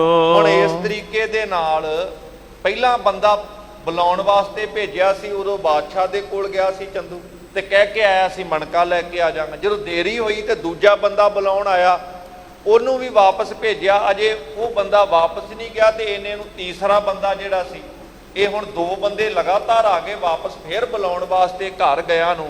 ਤੇ ਇਸ ਤਰ੍ਹਾਂ ਜਦੋਂ ਵੇਖਿਆ ਕਿ ਇਹ ਦੋ ਵਾਰੀ, ਇੱਕ ਵਾਰੀ ਤੇ ਪਹਿਲਾਂ ਮੈਂ ਗਿਆ ਬਾਦਸ਼ਾਹ ਕੋ ਹੋ ਕੇ ਆਇਆ, ਉਸ ਤੋਂ ਬਾਅਦ ਦੋ ਬੰਦੇ ਲਗਾਤਾਰ ਮੈਨੂੰ ਬੁਲਾਉਣ ਵਾਸਤੇ ਆ ਗਏ ਹਨ। ਚਿੰਤਾ ਬਸੀ ਤਰਾਸ ਕੁਛ ਪਾਇਓ। ਹੁਣ ਉਹਨੂੰ ਚਿੰਤਾ ਹੋਣ ਲੱਗ ਪਈ ਚੰਦੂ ਨੂੰ, ਨਾਲੇ ਡਰ ਜਿਹਾ ਵੀ ਮਨ ਵਿੱਚ, ਕਿਉਂਕਿ ਪਾਪੀ ਬੰਦੇ ਦੇ ਅੰਦਰ ਹਮੇਸ਼ਾ ਡਰ ਬੈਠਾ ਹੁੰਦਾ ਹੈ। ਇਹ ਚੇਤੇ ਰੱਖਿਓ, ਪਾਪੀ ਅੰਦਰੋਂ ਜਿੱਥੇ ਪਾਪ ਕਰਮ ਕਰਦਾ ਹੈ ਉੱਥੇ ਡਰਦਾ ਵੀ ਹੈ, ਕਿਉਂਕਿ ਸੋ ਡਰੇ ਜੇ ਪਾਪ ਕਮਾਉਂਦਾ। ਜਿਹੜਾ ਪਾਪ ਕਮਾਉਂਦਾ ਹੈ ਡਰਦਾ ਹੈ। ਧਰਮੀ ਵਿਗਸੇਰ, ਧਰਮੀ ਨੂੰ ਕਾਹਦਾ ਡਰ ਹੈ? ਧਰਮੀ ਬੰਦਾ ਬੇਫਿਕਰਾ ਰਹਿੰਦਾ ਹੈ, ਨਿਡਰ ਰਹਿੰਦਾ ਹੈ। ਪਰ ਦੂਸਰੇ ਪਾਸੇ ਪਾਪੀ ਬੰਦਾ ਹਰ ਵਕਤ ਉਹਦੇ ਪਾਪ ਕਰਮੀ ਉਹਦੇ ਅੱਗੇ ਆਉਂਦੇ ਨੇ, ਜਿਸ ਕਰਕੇ ਆਪਣੇ ਮਾੜੇ ਕਰਮ ਚੇਤੇ ਕਰਕੇ ਕਿ ਕਿਤੇ ਇਹਦੀ ਸਜ਼ਾ ਨਾ ਮਿਲ ਜਾਣ। ਹੁਣ ਆਪਣੇ ਪਾਪ, ਆਪਣੇ ਮਾੜੇ ਕਰਮਾਂ ਦਾ ਪਤਾ ਹੈ, ਇਸ ਕਰਕੇ ਡਰਦਾ ਵੀ ਹੈ ਬੜਾ ਇਹ ਚੰਦੂ ਪਾਪੀ। ਘਰ ਤੇ ਚੱਲਿਓ ਸ਼ੀਗਰਤਾ ਧਰੀ। ਹੁਣ ਬਾਦਸ਼ਾਹ ਦੇ ਕੋਲੋਂ ਜਦੋਂ ਦੂਜਾ ਬੰਦਾ ਆਇਆ, ਕਿਤੇ ਬਾਦਸ਼ਾਹ ਦੀ ਹੁਕਮ ਅਦੂਲੀ ਨਾ ਹੋ ਜੇ, ਇਸ ਕਰਕੇ ਛੇਤੀ ਨਾਲ ਬਾਦਸ਼ਾਹ ਦੇ ਕੋਲ ਜਦੋਂ ਦੌੜ ਕਰਕੇ ਇਹਨੇ ਜਾਣਾ ਚਾਹਿਆ, ਅਟਕ ਬਸਤਰ ਤੇ ਪਗਿਆ ਗਿਰੀ। ਇੱਕ ਥਾਂ ਤੇ ਕਿਸੇ ਚੀਜ਼ ਦੇ ਨਾਲ ਕੋਈ ਅਟਕ ਜੀ ਪੈ ਗਈ ਤੇ ਇੱਕ ਕੋਈ ਚੀਜ਼ ਅਟਕਣ ਕਰਕੇ ਸਿਰ ਦੇ ਉੱਪਰ ਇਹਦੇ ਜਿਹੜੇ ਕੱਪੜੇ ਸੀ ਨਾ ਉਸ ਚੀਜ਼ ਦੇ ਨਾਲ ਅੜ ਗਏ, ਜਿਹਦੇ ਕਰਕੇ ਝਟਕਾ ਲੱਗਾ ਤੇ ਸਿਰ ਤੇ ਜਿਹੜੀ ਪੱਗ ਸੀ ਨਾ ਇਹ ਜਿਹੜੀ ਇਹਦੀ ਜ਼ਮੀਨ ਤੇ ਡਿੱਗ ਪਈ ਹੈ। ਸਨਮੁਖ ਸੀਕ ਬਾਮ ਦ੍ਰਿਗ ਫਰਕਾ। ਹੁਣ ਵਹਿਮਾਂ ਭਰਮਾਂ ਵਿੱਚ ਮਾਰਿਆ ਹੋਇਆ ਇਹੋ ਜਿਹਾ ਮਨੁੱਖ ਅਨੇਕਾਂ ਪ੍ਰਕਾਰ ਦੀਆਂ ਸੋਚਾਂ ਵਿੱਚ ਪੈ ਗਿਆ। ਜਾਤ ਅਚਾਨਕ ਉਰਲਗ ਧਰਕਾ। ਕਹਿੰਦੇ ਇਸ ਤਰੀਕੇ ਦੀਆਂ ਸੋਚਾਂ ਸੋਚਦਾ ਹੈ, ਕਿਉਂਕਿ ਵਹਿਮੀ ਬੰਦਾ ਕਿਸੇ ਨੇ ਛਿੱਕ ਮਾਰਤੀ ਤਾਂ ਡਰਦਾ ਹੈ, ਕਿ ਅੱਖ ਫੜਕਣ ਲੱਗ ਪਏ ਤਾਂ ਡਰਦਾ ਹੈ। ਕਹਿੰਦੇ ਇਹਦਾ ਦਿਲ ਬੜਾ ਉਸ ਵਕਤ ਧੜਕਦਾ ਹੈ। ਸੌ ਨਿਗਟ ਤੁਰਨ ਚੱਲ ਗਇਓ। ਹੁਣ ਪੱਗ ਕਿਸੇ ਤਰੀਕੇ ਨਾਲ ਮਾੜੀ ਮੋਟੀ ਸਿੱਧੀ ਕਰਕੇ ਸਿਰ ਤੇ ਟਿਕਾ ਕਰਕੇ ਬੜੀ ਛੇਤੀ ਦੇ ਨਾਲ ਬਾਦਸ਼ਾਹ ਦੇ ਕੋਲ ਪਹੁੰਚ ਗਿਆ ਇਹ ਪਾਪੀ। ਗੁਰ ਬੈਠੇ ਦੇਖ ਦੁਖ ਅਤ ਭਇਓ। ਉਧਰ ਸਤਿਗੁਰ ਪਾਤਸ਼ਾਹ ਮਹਾਰਾਜ ਸ਼ਹਿਨਸ਼ਾਹ ਮੀਰੀ ਪੀਰੀ ਦੇ ਮਾਲਕ ਧੰਨ ਧੰਨ ਸ਼੍ਰੀ ਗੁਰੂ ਹਰਗੋਬਿੰਦ ਸਾਹਿਬ ਮਹਾਰਾਜ ਸੱਚੇ ਪਾਤਸ਼ਾਹ ਬੜੇ ਸ਼ਾਨੋ ਸ਼ੌਕਤ ਦੇ ਨਾਲ ਬੈਠੇ ਨੇ। ਬਾਦਸ਼ਾਹ ਜਹਾਂਗੀਰ ਵੀ ਉਹਨਾਂ ਦਾ ਸਤਿਕਾਰ ਕਰ ਰਿਹਾ ਹੈ, ਮਾਣ ਤਾਣ ਦੇ ਕੇ ਬਿਠਾਇਆ ਉੱਚੇ ਥਾਂ ਦੇ ਤੇ, ਜਿੱਡਾ ਉੱਚਾ ਥਾਂ ਤੇ ਕਦੀ ਚੰਦੂ ਨੂੰ ਪ੍ਰਾਪਤ ਨਹੀਂ ਸੀ ਹੋਇਆ। ਸਤਿਗੁਰਾਂ ਦਾ ਏਡਾ ਸਨਮਾਨ, ਸਤਿਗੁਰਾਂ ਦਾ ਏਡਾ ਮਾਣ ਵੇਖ ਕਰਕੇ ਇਹ ਪਾਪੀ ਹਿਰਦੇ ਕਰਕੇ ਈਰਖਾ ਦੇ ਵਿੱਚ ਸੜ ਬਲ ਗਿਆ, ਬੜਾ ਦੁਖੀ ਹੁੰਦਾ। ਚੇਤੇ ਰੱਖਿਓ, ਦੋ ਚੀਜ਼ਾਂ ਜਦੋਂ ਅਸੀਂ ਮੂਲ ਮੰਤਰ 'ਚ ਪੜ੍ਹਦੇ, ਇੱਕ ਸ਼ਬਦ ਹੁੰਦਾ ਹੈ ਨਿਰਭਉ ਤੇ ਦੂਜਾ ਸ਼ਬਦ ਆਉਂਦਾ ਹੈ ਨਿਰਵੈਰ।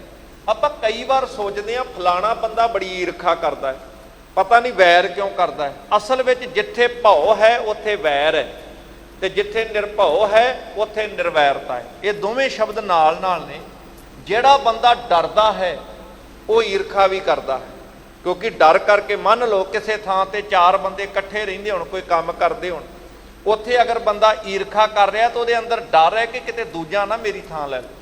ਜਿਹਦੇ ਅੰਦਰ ਡਰ ਹੋਏਗਾ ਉਹ ਦੂਜੇ ਨਾਲ ਈਰਖਾ ਕਰੇਗਾ, ਤੇ ਜਿਹਨੂੰ ਡਰ ਨਾ ਹੋਵੇ, ਪਰਮੇਸ਼ਰ ਤੇ ਭਰੋਸਾ ਹੋਵੇ, ਗੁਰੂ ਤੇ ਭਰੋਸਾ ਰੱਖਣ ਵਾਲਾ ਬੰਦਾ ਹੋਵੇ ਨਾ, ਫਿਰ ਉਹ ਡਰਦਾ ਨਹੀਂ।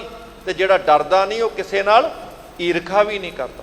ਡਰਿਆ ਹੋਇਆ ਬੰਦਾ ਆਪਣੇ ਡਰ ਕਰਕੇ ਕਿ ਜਿਹੜੀ ਚੀਜ਼ ਦੇ ਵਿੱਚ ਉਹਨੂੰ ਰੱਬ ਤੇ ਭਰੋਸਾ ਨਹੀਂ ਹੁੰਦਾ, ਵਿਸ਼ਵਾਸ ਨਹੀਂ ਹੁੰਦਾ, ਤਾਂ ਹੀ ਡਰਦਾ ਹੈ ਨਾ। ਜਿਹਦਾ ਭਰੋਸਾ ਪਰਮੇਸ਼ਰ ਤੇ ਹੋਵੇ ਉਹਦੇ ਅੰਦਰ ਕਦੀ ਡਰ ਨਹੀਂ ਪੈਦਾ ਹੁੰਦਾ।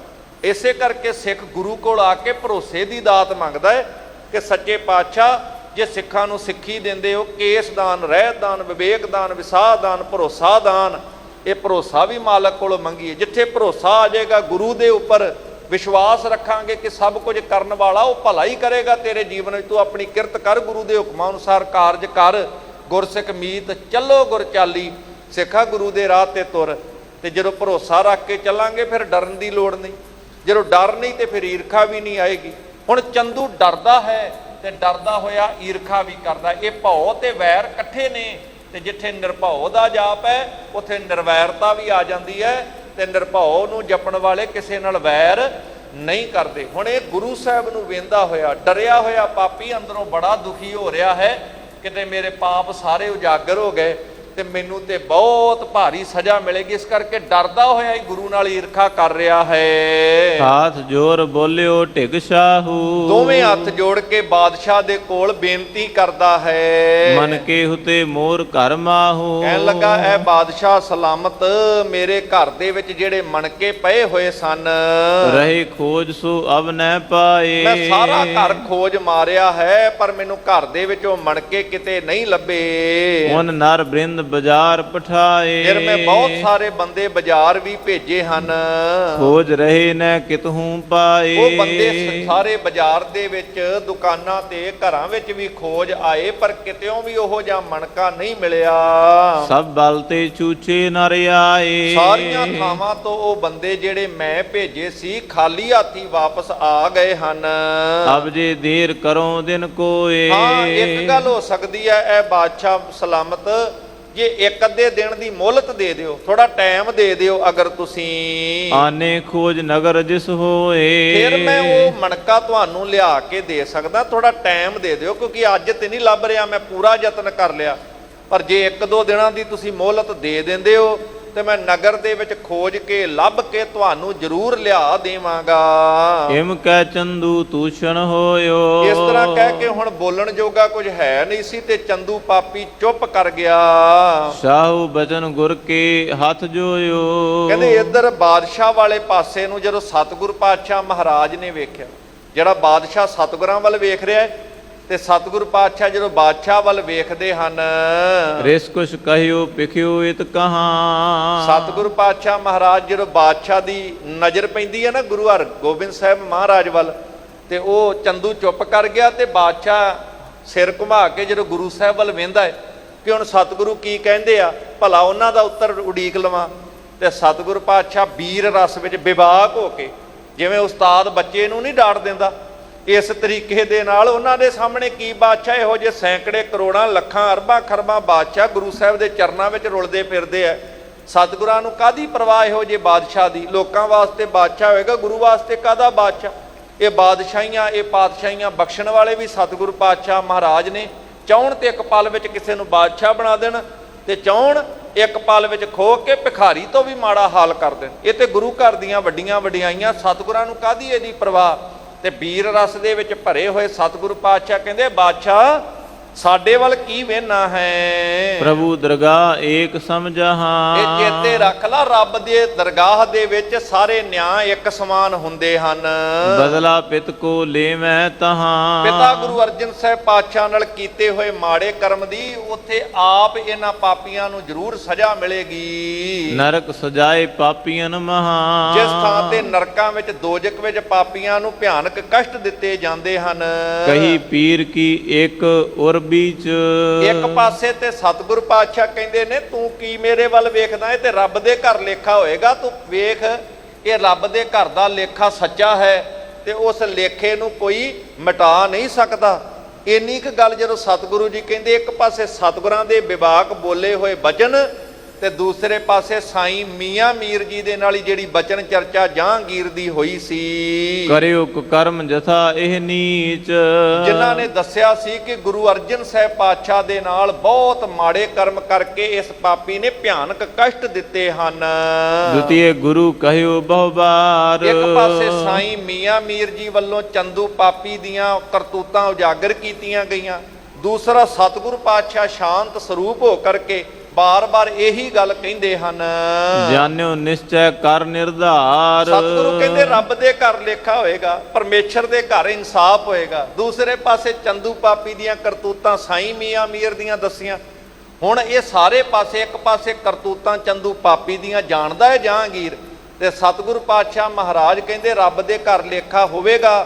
ਤੇ ਇਹ ਸੋਚ ਕੇ ਇਹ ਚੰਦੂ ਪਾਪੀ ਦੇ ਬਾਰੇ ਦੇ ਵਿੱਚ ਬਾਦਸ਼ਾਹ ਬੜਾ ਹੈਰਾਨ, ਬੜਾ ਸੋਚਾਂ ਵਿੱਚ ਪਿਆ ਹੈ। ਬਿਨਾ ਸੰਦੇਸ਼ ਆਓ ਤਬ ਕਹਿਓ। ਆਖਰਕਾਰ ਸ਼ੰਕੇ ਮੁਕਾ ਕਰਕੇ ਇੱਕ ਮਤ ਹੋ ਕੇ ਬਾਦਸ਼ਾਹ ਕਹਿਣ ਲੱਗਾ, ਚੰਦੂ ਅਪਰਾਧੀ ਮਨ ਲਹਿਓ। ਕਹਿਣ ਲੱਗੇ ਮੈਨੂੰ ਇਹ ਨਜ਼ਰ ਆਉਂਦਾ ਹੈ ਕਿ ਇਹ ਚੰਦੂ ਵਾਕਈ ਦੋਸ਼ੀ ਤੇ ਵੱਡਾ ਅਪਰਾਧੀ ਤੇ ਮਹਾਨ ਪਾਪੀ ਜਿਹੜਾ ਮੈਨੂੰ ਨਜ਼ਰ ਆਉਂਦਾ ਹੈ। ਹਮਰੇ ਸੀਸ ਦੋਸ਼ ਨੈ ਧਰੀਐ ਹੈ। ਜਦੋਂ ਸਤਿਗੁਰੂ ਕਹਿੰਦੇ ਰੱਬ ਦੇ ਘਰ ਲੇਖਾ ਹੋਏਗਾ ਤੋ ਡਰ ਜਾਂਦਾ ਹੈ ਨਾਲ ਹੀ ਜਹਾਂਗੀਰ ਕਿ ਮੈਨੂੰ ਲੇਖਾ ਦੇਣਾ ਪਏਗਾ, ਕਿਉਂਕਿ ਇਹ ਹੁਣ ਸੁੱਖਾਂ ਦਾ ਆਦੀ ਬਣ ਚੁੱਕਿਆ ਸੀ। ਤੇ ਜਦੋਂ ਸਤਿਗੁਰੂ ਤੇ ਕਹਿੰਦੇ ਲੇਖਾ ਤੇ ਤੈਨੂੰ ਵੀ ਦੇਣਾ ਪੈਣਾ ਹੈ, ਉੱਥੇ ਤੇ ਕੋਈ ਵੀ ਬਚ ਨਹੀਂ ਸਕਦਾ। ਤੇ ਇਹ ਡਰਦਾ ਹੋਇਆ ਕਹਿੰਦਾ ਨਹੀਂ ਜੀ, ਅਸਲ 'ਚ ਪਾਪੀ ਤੇ ਚੰਦੂ ਹੀ ਹੈ, ਮੇਰੇ ਸਿਰ ਵਿੱਚ ਕੋਈ ਦੋਸ਼ ਨਹੀਂ ਹੈ, ਮੇਰਾ ਕੋਈ ਇਹਦੇ ਵਿੱਚ ਕਿਸੇ ਤਰੀਕੇ ਦਾ ਰੋਲ ਨਹੀਂ ਹੈ। ਕਿਮ ਦਰਗਾਹ ਨਾ ਬੈਰ ਸੰਭਰੀਐ ਹੈ। ਸਤਿਗੁਰੂ ਮਹਾਰਾਜ ਰੱਬ ਦੀ ਦਰਗਾਹ ਦੇ ਵਿੱਚ ਮੇਰੇ ਨਾਲ ਕੋਈ ਇਸ ਤਰੀਕੇ ਦਾ ਹਿਸਾਬ ਕਿਤਾਬ ਨਾ ਪਾਇਓ ਜੀ।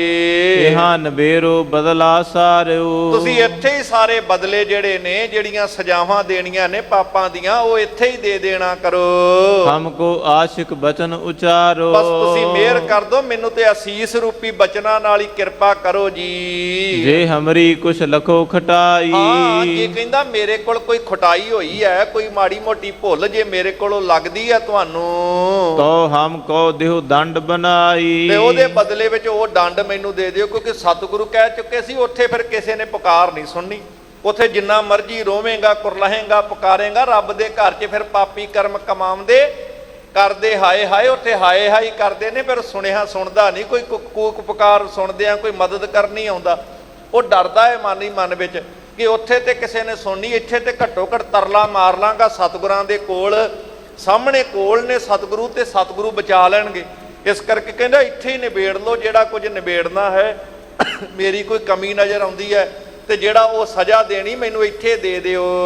ਨਹੀਂ ਤਾਂ ਜਾਹੇ ਅਵਗਿਆ ਕਰੀ। ਨਹੀਂ ਤਾਂ ਸੱਚੇ ਪਾਤਸ਼ਾਹ ਜੀ ਜਿਹਨੇ ਵੱਡੀ ਅਵਗਿਆ ਕੀਤੀ ਹੈ ਗੁਰੂ ਸਾਹਿਬ ਨੂੰ, ਕਹਿੰਦਾ ਉਹ ਪਾਪੀ ਚੰਦੂ ਹੈ, ਉਹਨੂੰ ਸਜ਼ਾ ਦੇਣੀ ਕਰੋ। ਤਿਸ ਤੇ ਲਿਓ ਬਦਲਾ ਇਸ ਘਰੀ। ਤੁਸੀਂ ਉਹਨੂੰ ਆਪ ਸਾਂਭ ਕੇ ਉਹਦੇ ਕੋਲੋਂ ਬਦਲਾ ਲਵੋ, ਉਹਨੂੰ ਕੀਤੇ ਕਰਮਾਂ ਦੀ ਸਜ਼ਾ ਦੇਵੋ। ਮਮ ਸਿਰ ਤੇ ਅਬ ਕਰਜ਼ ਉਤਾਰੋ। ਮੈਂ ਤੇ ਇਹਨੂੰ ਤੁਹਾਡੇ ਹਵਾਲੇ ਕਰ ਦਿਆਂਗਾ, ਮੇਰੇ ਸਿਰ ਤੋਂ ਕਰਜ਼ ਲਾ ਦਿਓ ਆਪ ਜੀ। ਕੌਣ ਸੰਗ ਬਾਤ ਨਿਰਧਾਰੋ। ਮੈਂ ਬੇਫਿਕਰਾ ਹੋ ਜਾਵਾਂ, ਆਪ ਜੀ ਹੁਣ ਇਹ ਨਿਰਣਾ ਕਰ ਲਓ, ਮੈਂ ਇਹ ਤੁਹਾਡੇ ਹਵਾਲੇ ਕਰ ਦਿਆਂ। ਇਸ ਤਰ੍ਹਾਂ ਕਹਿੰਦਾ ਹੈ ਅੱਗੋਂ ਜਹਾਂਗੀਰ। ਗੁਰੂ ਕਹਿਓ ਬਲ ਪਾਏ ਤੁਮਾਰਾ। ਕਹਿਣ ਲੱਗੇ ਤੂੰ ਕਿਵੇਂ ਬਚ ਸਕਦਾ ਹੈ ਐ ਬਾਦਸ਼ਾਹ, ਤੇਰੀ ਤਾਕਤ ਦਾ ਆਸਰਾ ਜੇ ਨਾ ਹੋਵੇ, ਤੇਰੀ ਤਾਕਤ ਕਰਕੇ ਤੇ ਉਹ ਹੰਕਾਰਿਆ ਫਿਰਦਾ ਹੈ ਨਾ, ਤੇਰੀ ਤਾਕਤ ਦਾ ਹੀ ਤੇ ਉਹਨੂੰ ਬੜਾ ਮਾਣ ਹੈ। ਜੋ ਕਰ ਹੈ ਅਪਰਾਧ ਉਦਾਰਾ। ਉਹਨੂੰ ਪਤਾ ਹੈ ਬਾਦਸ਼ਾਹ ਦਾ ਮੇਰੀ ਪਿੱਠ ਤੇ ਹੱਥ ਹੈ, ਬਾਦਸ਼ਾਹ ਮੇਰੇ ਨਾਲ ਖਲੋਤਾ ਹੈ, ਬਾਦਸ਼ਾਹ ਮੇਰੀ ਰਾਖੀ ਕਰਨ ਵਾਲਾ ਹੈ, ਤੇ ਤੇਰੀ ਤਾਕਤ ਦੇ ਮਾਣ ਕਰਕੇ ਉਹ ਖੁੱਲੇ ਦਿਲ ਨਾਲ ਅਪਰਾਧ ਕਰਦਾ ਹੈ। ਤਿਸ ਕੇ ਫਲ ਭਾਗੀ ਤੁਮ ਆਹੋ।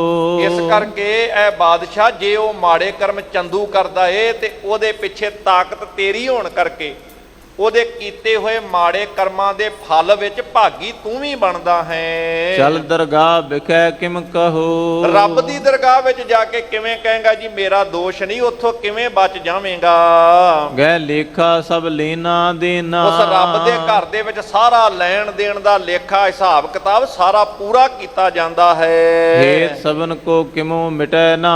ਜਿਹੜਾ ਉਹ ਲੇਖਾ ਹੈ ਉਹ ਮਿਟਦਾ ਨਹੀਂ ਹੁੰਦਾ, ਸਾਰਿਆਂ ਨਾਲ ਹੈ ਹਿਸਾਬ ਕਿਤਾਬ, ਤੇ ਸਭ ਨੂੰ ਦੇਣਾ ਹੀ ਪੈਂਦਾ ਹੈ। ਨਿਰਬਲ ਬਲੀ ਰੰਕ ਕਹਿ ਗਾਊ। ਇੱਥੇ ਹੋ ਸਕਦਾ ਹੈ ਕੋਈ ਬੰਦਾ ਗਰੀਬ ਹੋਵੇ ਤੇ ਕੋਈ ਅਮੀਰ ਹੋਵੇ, ਇੱਥੇ ਇਨਸਾਫ ਵਿਕ ਸਕਦਾ ਹੈ। ਅਮੀਰ ਗਰੀਬ ਨਾਲ ਇੱਥੇ ਫਰਕ ਪਾਇਆ ਜਾ ਸਕਦਾ ਹੈ। ਹੋ ਸਕਦਾ ਹੈ ਕੋਈ ਰਾਜਾ ਹੋਵੇ ਤੇ ਕੋਈ ਰੰਕ ਹੋਵੇ, ਇੱਥੇ ਕਿਸੇ ਤਰੀਕੇ ਦੇ ਨਾਲ ਇਨਸਾਫ ਵਿੱਚ ਹੇਰ ਫੇਰ ਹੋ ਸਕਦਾ ਹੈ। ਇੱਕ ਸਮ ਹੀ ਸਭ ਵਿਖਮ ਨਾ ਕਾਊ। ਪਰ ਰੱਬ ਦੇ ਘਰ ਦੇ ਵਿੱਚ ਅਮੀਰ ਗਰੀਬ ਕਮਜ਼ੋਰ ਤੇ ਤਾਕਤਵਰ ਨਹੀਂ ਵੇਖਿਆ ਜਾਂਦਾ। ਉੱਥੇ ਕੀਤੇ ਹੋਏ ਕਰਮ ਦਾ ਜਿਹੋ ਜੇ ਕੋਈ ਕਰਮ ਕਰਦਾ ਹੈ ਨਾ, ਫਿਰ ਆਪੇ ਬੀਜ ਆਪੇ ਹੀ ਖਾਹੋ, ਨਾਨਕ ਹੁਕਮੀ ਆਵੋ ਜਾਹੋ। ਦੱਦੈ ਦੋਸ਼ ਨਾ ਦੇਊ ਕਿਸੈ ਦੋਸ਼ ਕਰਮਾ ਆਪਣਿਆ, ਜੋ ਮੈਂ ਕੀਆ ਸੋ ਮੈਂ ਪਾਇਆ ਦੋਸ਼ ਨਾ ਦੀਜੈ ਅਵਰ ਜਨਾ। ਉਥੇ ਕੀਤੇ ਕਰਮਾਂ ਦੀ ਸਜ਼ਾ ਹਰ ਮਨੁੱਖ ਨੂੰ ਜ਼ਰੂਰ ਮਿਲਦੀ ਹੈ। ਇੱਕ ਸਮਾਨ ਲੇਖਾ ਹੁੰਦਾ ਹੈ, ਅਮੀਰ ਗਰੀਬ ਦਾ ਵਿਤਕਰਾ ਉੱਥੇ ਨਹੀਂ ਕੀਤਾ ਜਾਂਦਾ। ਸੁਨ ਕਰ ਛਾਉ ਕਹਿਓ ਗੁਰ ਸੰਗ। ਇਸ ਤਰ੍ਹਾਂ ਜਦੋਂ ਸਤਿਗੁਰੂ ਕਹਿੰਦੇ ਐ, ਰੱਬ ਦੀ ਦਰਗਾਹ ਦਾ ਹਾਲ ਦੱਸਦੇ ਆ, ਤੇ ਡਰਦਾ ਮਾਰਾ ਜਹਾਂਗੀਰ ਸਤਿਗੁਰਾਂ ਨੂੰ ਬੇਨਤੀ ਕਰਦਾ ਹੈ। ਹਮ ਨਹਿ ਜਾਣਿਓ ਛਲ ਇਸ ਢੰਗ। ਕਹਿਣ ਲੱਗਾ ਸਤਿਗੁਰੂ ਜੀ ਮੈਨੂੰ ਇਸ ਚੰਦੂ ਦੇ ਛਲ ਕਪਟ ਬਾਰੇ ਕੁਝ ਭੇਦ ਨਾ ਲੱਗ ਸਕਿਆ। ਪੀਰ ਵਜ਼ੀਰ ਖਾਨ ਕਹਿ ਆਪ। ਪਰ ਜਦੋਂ ਮੈਂ ਤੇ ਇਸ ਅਣਜਾਣ ਸਾਂ, ਮੈਨੂੰ ਤੇ ਸਮਝ ਕੋਈ ਨਹੀਂ ਸੀ, ਮੈਨੂੰ ਨਹੀਂ ਪਤਾ ਸੀ ਮੇਰੇ ਨਾਲ ਛਲ ਕਪਟ ਕਰਕੇ ਮੇਰੇ ਰਾਹੀਂ ਇਹ ਫੈਸਲੇ ਕਰਵਾ ਰਿਹਾ ਹੈ। ਹਾਂ, ਪਰ ਜਦੋਂ ਸਾਈਂ ਮੀਆਂ ਮੀਰ ਜੀ, ਵਜ਼ੀਰ ਖਾਨ ਤੇ ਆਪ ਸਤਿਗੁਰੂ ਜੀ ਸੁਧ ਦੀਨ ਜਿਮ ਕੀਨ ਸੁਪਾਪ। ਮੈਨੂੰ ਸੱਚੋ ਸੱਚ ਖਬਰ ਦੱਸੀ ਹੈ ਕਿ ਜਿਵੇਂ ਜਿਵੇਂ ਚੰਦੂ ਨੇ ਪਾਪ ਕੀਤੇ ਨੇ, ਇਹਦੇ ਪਾਪ ਕਰਮਾਂ ਦੇ ਬਾਰੇ ਵਿੱਚ ਮੈਨੂੰ ਜਦੋਂ ਸੋਝੀ ਆਪ ਜੀਆਂ ਨੇ ਦਿੱਤੀ। ਸੁਨ ਕਰ ਮੈਂ ਅਬ ਹੋਇਓ ਨਿਆਰੋ। ਸਾਰੀ ਗੱਲ ਸੁਣ ਕੇ ਸਮਝ ਕੇ ਜਾਣ ਕੇ ਮੈਂ ਚੰਦੂ ਤੋਂ ਆਪਣੇ ਆਪ ਨੂੰ ਵੱਖ ਕਰ ਲਿਆ ਹੈ। ਨਿਸ ਅਪਰਾਧੀ ਗਉ ਕੇ ਮਾਰੋ। ਇਹ ਹੁਣ ਤੁਹਾਡਾ ਅਪਰਾਧੀ ਹੈ, ਭਾਵੇਂ ਇਹਨੂੰ ਫੜ ਲਓ ਤੇ ਭਾਵੇਂ ਇਹਨੂੰ ਮਾਰ ਦਿਓ ਤੁਸੀਂ। ਹਮ ਸਹਾਏ ਜੇ ਇਸ ਕੀ ਕਰੈ। ਹਾਂ, ਜੇ ਅਸੀਂ ਇਹਦੀ ਕੋਈ ਕਿਸੇ ਪ੍ਰਕਾਰ ਨਾਲ ਸਹਾਇਤਾ ਵੀ ਕਰੀਏ, ਤੁਮ ਦਿਸ ਤੇ ਦੋਸ਼ਨ ਕੋ ਧਰੈ। ਜੇ ਮੈਂ ਇਹਦੀ ਕਿਸੇ ਤਰੀਕੇ ਨਾਲ ਸਹਾਇਤਾ ਕਰਾਂ, ਇਹਦਾ ਸਾਥ ਦਵਾਂ, ਤੇ ਤੁਹਾਡੇ ਵੱਲੋਂ ਜਿਹੜਾ ਦੋਸ਼ ਦਿੱਤਾ ਜਾਏਗਾ ਫਿਰ ਮੈਂ ਉਹ ਧਾਰਨ ਕਰਾਂਗਾ, ਮੈਂ ਤੁਹਾਡਾ ਦੋਸ਼ੀ ਅਖਵਾਵਾਂਗਾ। ਆਗਾ ਆਪਨ ਸੁਧਾਰਨ ਕਾਰਨ। ਜਹਾਂਗੀਰ ਤਰਲਾ ਮਾਰਦਾ ਹੈ ਸਤਿਗੁਰੂ ਨੂੰ ਕਿ ਮੈਂ ਆਪਣਾ ਪਰਲੋਕ ਨਹੀਂ ਵਿਗਾੜਨਾ ਚਾਹੁੰਦਾ। ਮਿਲੇ ਨਾ ਹਮ ਇਸ ਕੀਨ ਉਚਾਰਨ। ਕਿਉਂਕਿ ਉਹਨੂੰ ਪਤਾ ਇੱਥੇ ਤੇ ਮੈਂ ਬਾਦਸ਼ਾਹ, ਉਹਨੂੰ ਤੇ ਖਾਲੀ ਪਰਲੋਕ ਦਾ ਹੀ ਧਿਆਨ ਸੀ। ਸਿੱਖ ਤੇ ਕਹਿੰਦਾ ਹੈ ਖਾਲੀ ਪਰਲੋਕ ਨਹੀਂ, ਉਹ ਕਹਿੰਦਾ ਇਹ ਲੋਕ ਸੁਖੀਏ ਪਰਲੋਕ ਸੁਹੇਲੇ। ਇਹ ਵੀ ਲੋਕ ਸੁਖੀ ਚਾਹੀਦਾ, ਪਰਲੋਕ ਤੇ ਤਾਂ ਆਪੇ ਸੁਹੇਲਾ ਤੂੰ ਕਰ ਦੇਣਾ। ਸਿੱਖ ਦੋਵੇਂ ਲੋਕਾਂ ਦੇ ਸੁੱਖ ਮੰਗ ਲੈਂਦਾ ਗੁਰੂ ਦੇ ਕੋਲ, ਪਰ ਬਾਦਸ਼ਾਹ ਸੋਚਦਾ ਮੈਂ ਇੱਥੇ ਤੇ ਬਾਦਸ਼ਾਹ ਤੇ ਪਰਲੋਕ ਨਾ ਕਿਤੇ ਵਿਗੜ ਜਾਵੇ, ਤੇ ਡਰਦਾ ਹੋਇਆ ਕਹਿੰਦਾ ਹੈ ਉਹ ਅੱਗੇ ਜਾ ਕੇ ਨਾ ਸਤਿਗੁਰੂ ਜੀ ਕੋਈ ਲੇਖਾ ਵਗੈਰਾ ਪਾਇਓ, ਜੇ ਉੱਥੇ ਨਾ ਕਿਤੇ ਹਿਸਾਬ ਦੇਣਾ ਪਵੇ, ਉੱਥੇ ਔਖਾ ਹੋ ਜਾਣਾ, ਕਿਸੇ ਨੇ ਬਾਂਹ ਨਹੀਂ ਪਕੜਨੀ। ਇਸ ਕਰਕੇ ਕਹਿੰਦਾ ਇੱਥੇ ਹੀ ਜਿਹੜੀ ਸਜ਼ਾ ਦੇਣੀ ਹੈ ਇਹ ਤੁਸੀਂ ਦੇਣਾ ਕਰੋ, ਤੁਹਾਡੇ ਹਵਾਲੇ ਮੈਂ ਇਹ ਪਾਪੀ ਕਰ ਦੇਣਾ ਹਾਂ। ਪਾਪ ਕਰੋੜਨ ਕੇ ਸੰਪਾਪ। ਇਹ ਪਾਪੀ ਚੰਦੂ ਜਿਹਦੇ ਕਰੋੜਾਂ ਪਾਪੀਆਂ ਤੋਂ ਵੀ ਵੱਡੇ ਪਾਪ ਹਨ। ਕਹਿਓ ਪੀਰ ਨੇ ਮੁਝ ਸੇ ਆਪ। ਇਹ ਮੈਨੂੰ ਸਾਈਂ ਮੀਆਂ ਮੀਰ ਜੀ ਨੇ ਇਸ ਸੰਬੰਧ ਦੇ ਵਿੱਚ ਆਪ ਇਹ ਗੱਲ ਕਹੀ ਹੈ ਕਿ ਕਰੋੜਾਂ ਪਾਪੀ ਇੱਕ ਪਾਸੇ ਤੇ ਉਹਨਾਂ ਤੋਂ ਸਾਰਿਆਂ ਤੋਂ ਵੱਡਾ ਪਾਪੀ ਇਹ ਚੰਦੂ ਹੈ, ਜਿਨੇ ਵੱਡਾ ਪਾਪ ਕਮਾਇਆ ਹੈ। ਜਿਸ ਤੇ ਗੋਰ ਧੂਮ ਨਿਕਸਾਵੈ। ਮੁਸਲਮਾਨਾਂ ਦੇ ਵਿੱਚ ਕਬਰ ਦੇ ਵਿੱਚੋਂ ਧੂਆਂ ਨਿਕਲ ਆਉਣਾ, ਇਹਦਾ ਮਤਲਬ ਬਹੁਤ ਵੱਡੀ ਦੋਜ਼ਖ ਦੀ ਸਜ਼ਾ ਮੰਨੀ ਜਾਂਦੀ ਹੈ। ਕਹਿੰਦੇ ਮੰਨ ਲਓ ਹੁਣ ਇਹੋ ਜੀ ਸਜ਼ਾ ਦਾ ਹੱਕਦਾਰ ਹੈ ਜਿਹਦੀ ਕਬਰ ਵਿੱਚੋਂ ਧੂਆਂ ਨਿਕਲਦਾ ਹੈ। ਇਸ ਬਿਨ ਕੋ ਅਸ ਪਾਪ ਕਮਾਵੈ। ਕਹਿੰਦੇ ਇਸ ਕਰਕੇ ਇਹ ਜਿਹੜਾ ਪਾਪ ਹੈ ਚੰਦੂ ਪਾਪੀ ਨੇ ਇਹੋ ਜਿਹਾ ਕਮਾਇਆ ਹੈ ਜਿਹੜਾ ਕਬਰ ਤੋਂ ਧੂਆਂ ਨਿਕਲਣ ਵਾਲਾ ਏਡਾ ਮਾੜਾ ਕਰਮ ਜਿਹੜਾ ਮੰਨਿਆ ਜਾਂਦਾ ਹੈ। ਮਨ ਮਨ ਮੈਂ ਹੋਈ ਤਰਾਸ ਕਨੇਰਾ। ਹੁਣ ਕਬਰ ਚੋਂ ਧੂਆਂ ਨਿਕਲਣ ਦਾ ਭਾਵ ਹੈ ਮੁਸਲਮਾਨ ਵੀਰਾਂ ਵਿੱਚ ਕਿਸੇ ਬੰਦੇ ਦੇ ਸਰੀਰ ਦਾ ਸੜ ਕੇ ਮਰ ਜਾਣਾ ਜਾਂ ਸਰੀਰ ਦਾ ਜਿਉਂਦਿਆਂ ਜੀ ਸੜ ਜਾਣਾ, ਇਹਨੂੰ ਦੁਨੀਆ ਦਾ ਬਹੁਤ ਵੱਡਾ ਪਾਪ ਮੰਨਿਆ ਜਾਂਦਾ ਹੈ ਕਿ ਇਹ ਬੰਦਾ ਜਿਉਂਦਿਆਂ ਜੀ ਸੜ ਗਿਆ ਤੇ ਸੜ ਕੇ ਇਹਦੀ ਮੌਤ ਹੋ ਗਈ। ਇਹਦਾ ਮਤਲਬ ਰੱਬ ਵੱਲੋਂ ਇਹਨੂੰ ਬਹੁਤ ਵੱਡੀ ਸਜ਼ਾ ਦਿੱਤੀ ਗਈ। ਇਹ ਇਸਲਾਮ ਦੇ ਨਾਲ ਜੁੜੇ ਹੋਏ ਲੋਕਾਂ ਦਾ ਇੱਕ ਵਿਸ਼ਵਾਸ ਹੈ, ਉਹਨਾਂ ਦੀ ਆਪਣੀ ਵਿਚਾਰ ਹੈ। ਤੇ ਜਹਾਂਗੀਰ ਕਹਿੰਦਾ ਹੈ ਏਡੇ ਵੱਡੇ ਪਾਪਾਂ ਦਾ, ਦੋਜ਼ਖ ਦੀ ਨਰਕਾਂ ਦੀ ਅੱਗ ਵਿੱਚ ਸੜਨ ਵਾਲੀ ਇਹ ਸਜ਼ਾ ਦਾ ਹੱਕਦਾਰ ਹੈ ਇਹ ਜਿਹੜਾ ਚੰਦੂ ਪਾਪੀ ਹੈ। ਇਸ ਤਰ੍ਹਾਂ ਮਨ ਦੇ ਵਿੱਚ ਸਤਿਗੁਰੂ ਪਾਤਸ਼ਾਹ ਜੀ ਦੇ ਚਰਨਾਂ ਵਿੱਚ ਬੇਨਤੀਆਂ ਕਰਦਾ, ਮਨ ਹੀ ਮਨ ਵਿੱਚ ਭਾਵੇਂ ਬਹੁਤ ਡਰਿਆ ਹੋਇਆ ਹੈ ਇਹ ਜਹਾਂਗੀਰ। ਸੁਨ ਅਸ ਪਾਪ ਮੂੜ ਇਸ ਕੇਰਾ। ਕਹਿਣ ਲੱਗਾ ਜਦੋਂ ਦਾ ਮੈਂ ਇਸ ਮੂਰਖ ਪਾਪੀ ਦੇ ਪਾਪ ਬਾਰੇ ਸੁਣਿਆ ਹੈ। ਤਬ ਚੰਦੂ ਬੋਲਿਓ ਮਮਚਾਰੀ। ਜਦੋਂ ਸਤਿਗੁਰੂ ਪਾਤਸ਼ਾਹ ਮਹਾਰਾਜ ਜੀ ਦੇ ਸਾਹਮਣੇ ਇਹ ਸਾਰੀ ਗੱਲਬਾਤ ਕੀਤੀ ਨਾ ਕਿ ਇਹ ਮੂਰਖ ਪਾਪੀ ਹੈ, ਇਹ ਚੰਦੂ ਦੇ ਕੀਤੇ ਹੋਏ ਕਰਮ ਨੇ, ਚੰਦੂ ਸਮਝ ਗਿਆ ਕਿ ਇਹ ਤਾਂ ਸਿੱਧਾ ਹੀ ਮੇਰੇ ਹੁਣ ਉਹਨਾਂ ਦੇ ਹਵਾਲੇ ਕਰ ਦੇਣ ਲੱਗੇ ਨੇ। ਆਖਰਕਾਰ ਉਹ ਚੰਦੂ ਪਾਪੀ ਉਸ ਵਕਤ ਚੁਗਲੀ ਕਰਨ ਵਾਲਾ ਜਿਹੜਾ ਪਾਪੀ ਸੀ, ਉੱਥੇ ਜਦੋਂ ਇਹ ਜਹਾਂਗੀਰ ਦੇ ਸਾਹਮਣੇ ਗੱਲ ਕਰਦਾ ਹੈ ਤੇ ਇਹ ਸਾਰੀ ਗੱਲਬਾਤ ਚੰਦੂ ਦੇ ਸਾਹਮਣੇ ਹੀ ਜਹਾਂਗੀਰ ਸਤਿਗੁਰੂ ਪਾਤਸ਼ਾਹ ਨੂੰ ਕਹਿੰਦਾ ਹੈ ਕਿ ਇਹ ਪਹਿਲਾਂ ਗੁਰੂ ਅਰਜਨ ਸਾਹਿਬ ਦੇ ਖਿਲਾਫ ਚਾਰੀ ਚੁਗਲੀ ਕਰਦਾ ਰਿਹਾ ਹੈ ਮੇਰੇ ਕੋਲ। ਕਿਨ ਕੀਨਸ ਤੁਮ ਨਿਕਟ ਉਚਾਰੀ। ਕਹਿਣ ਲੱਗਾ ਸਤਿਗੁਰੂ ਪਾਤਸ਼ਾਹ ਤੁਹਾਡੇ ਖਿਲਾਫ, ਗੁਰੂ ਅਰਜਨ ਸਾਹਿਬ ਦੇ ਖਿਲਾਫ ਇਹਨੇ ਵੱਡੀਆਂ ਚੁਗਲੀਆਂ ਕੀਤੀਆਂ।